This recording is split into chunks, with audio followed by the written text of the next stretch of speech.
Mountain View in 2010, about a mile from Google headquarters. Check out the castle. Meet Lanham, the CEO, and Lou, the president. See for yourself. It'll be fun. The castle? I scratched my head. Let me think about it. 2 weeks later, Mark picked me up at the San Antonio airport. We got off 35, made a right, and drove up to a massive building surrounded by a sea of blacktop. Mark explained that Rackspace was housed in a converted shopping mall, but I'd imagined it was a lot smaller. Outside the main entrance, there was a galvanized water tower brandishing the words, "Home of Fanatical Support." Intriguing. Even with Mark's earlier download, I was quite unprepared for what was to come when he flashed his badge and the receptionist waved us in. I stepped out of the cool San Antonio air and into the bustle of a corporate amusement park. Various flags hung from the 25-foot ceiling as phones rang, computers whirred, and people hustled this way and that.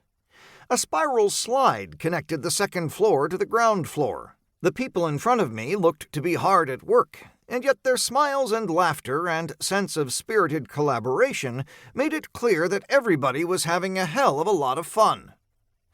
Inconceivable, I thought to myself, channeling my inner Vizzini from The Princess Bride, as one does.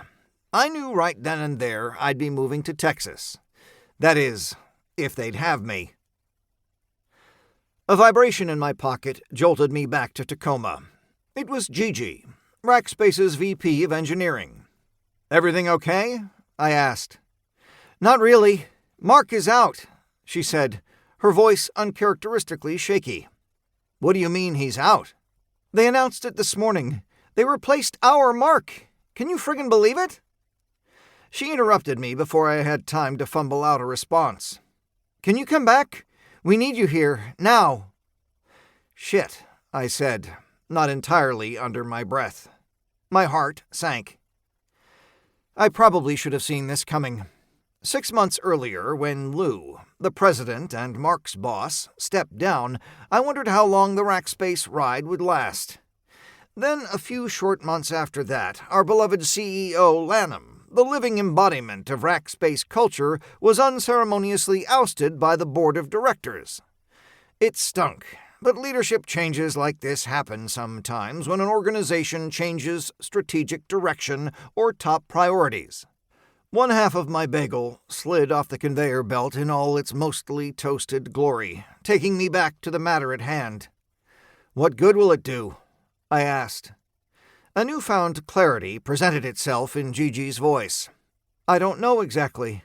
You keep everybody calm."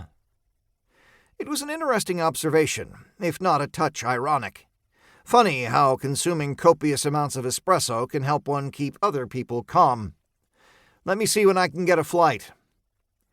In those 4 minutes, I experienced what Elon Musk, love him or hate him, euphemistically refers to as an unplanned disassembly. Now all our best-laid plans, the decisions they were based on, and the priorities we had stacked on top of one another were all up in the air, spinning wildly like those numbered balls in a novelty bingo machine. What should we do next? What could we do? How could I help to right the ship? Was it even possible to right it? If Mark couldn't make it work, how could I, someone not on the SLT, possibly help? Figuring all of this out was going to take a lot more than a one-person crisis response in a hotel breakfast room. It was going to take a systematic approach, a rigorous process that would make it crystal clear what mattered and what didn't. It was all about priorities. Fortunately for me, everything I had accomplished up to this point in my career, on purpose and sometimes not, revolved around developing such a system. I hung up and called the office, informing them that, God willing, I was going to be back at the castle by the end of the day. I had a job to do. For companies and organizations to survive, they need to prioritize. But to thrive, their priorities must mesh like gears to synchronize the work that teams are planning and doing, so they can make progress consistently and predictably. And those teams, in turn, must be composed of individual contributors and frontline managers who are tightly aligned.